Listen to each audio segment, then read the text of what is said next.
The desert night was unusually silent, the kind of silence that made even the most battle-hardened soldiers uneasy.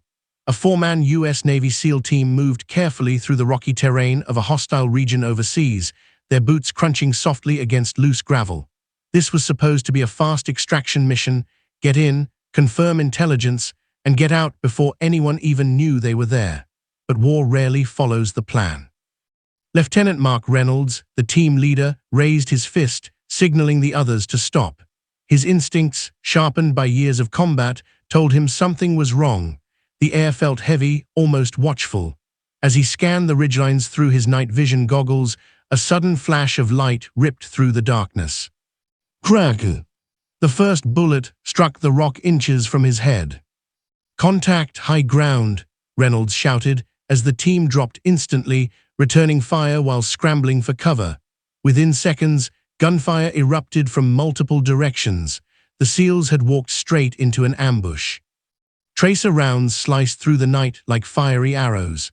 Dust and stone exploded around them as enemy fighters poured automatic fire from the surrounding hills.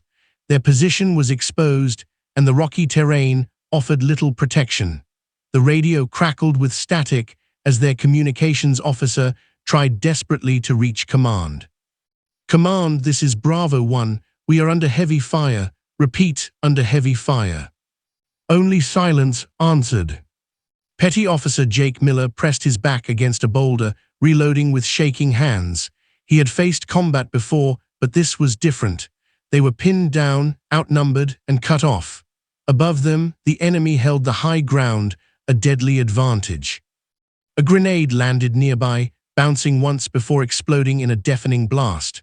The shockwave knocked Miller to the ground. His ears rang, his vision blurred, but somehow he was still alive. He looked over and saw Chief Ramirez dragging the wounded medic behind cover, blood soaking into the sand. "We can't hold this position," Ramirez yelled. Reynolds knew he was right. Ammunition was running low, and their escape route was completely exposed. Every attempt to move was met with a storm of bullets.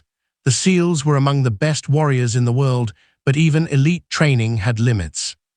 As another wave of gunfire slammed into the rocks around them, Reynolds felt something he hadn't allowed himself to feel in years: fear. Not fear of death for himself, but fear of failing his men. He clenched his jaw and whispered the words his father had taught him long ago. "Lord, protect us." One by one, the others echoed the silent prayer in their own hearts. They were seconds away from being overrun. The enemy was closing in, confident and relentless. From their vantage point, the SEALs looked finished, cornered in the open, with nowhere left to run. None of them knew that somewhere far above, hidden among jagged rocks and shadows, unseen eyes were already watching the battlefield, and a finger was tightening on a trigger. High above the chaos, nearly a mile away, Master Chief Daniel "Hawk" Turner lay motionless against the cold stone of a jagged cliff. His ghillie suit blended perfectly with the rocks, dust, and shadows. For over 12 hours, he hadn't moved more than an inch. Through his high-powered scope, the battlefield unfolded like a deadly chessboard, and the U.S. Navy SEALs below were one move away from checkmate. Turner had been deployed as Overwatch, a last line of protection no one talked about. When Bravo team lost radio contact, Command immediately rerouted satellite feeds to Hawk's position. The ambush was already underway by the time the signal reached him. "Stay alive," he whispered, adjusting his breathing. The first target stepped into view on a ridgeline, an enemy commander barking orders. Turner exhaled slowly, letting the world narrow to a single point. The rifle bucked once. The enemy leader dropped instantly. Before the echoes faded, Turner was already shifting position. A second shot rang out, then a third. One by one, the gunmen on the high ground fell, confusion ripping through their ranks. The ambushers had no idea where the shots were coming from. To them, death arrived from nowhere. Below, Lieutenant Reynolds froze as the incoming fire suddenly slowed. "Hold, something happening," he shouted. An enemy machine gun that had pinned them down went silent as its operator collapsed backward. Another fighter tried to flee, only to crumple mid-stride. Within seconds, the deadly advantage of the high ground vanished. Turner worked with calm precision, relocating between shots, using the rocks as natural cover. Years of training, sacrifice, and loss guided every movement. He had seen too many good men die. Tonight would not be one of those nights. When the enemy attempted to regroup, Turner targeted their ammunition cache. One perfectly placed round sparked an explosion that lit up the mountainside. Panic erupted. Fighters scattered, firing wildly into the darkness, unsure whether they faced one sniper or an entire battalion.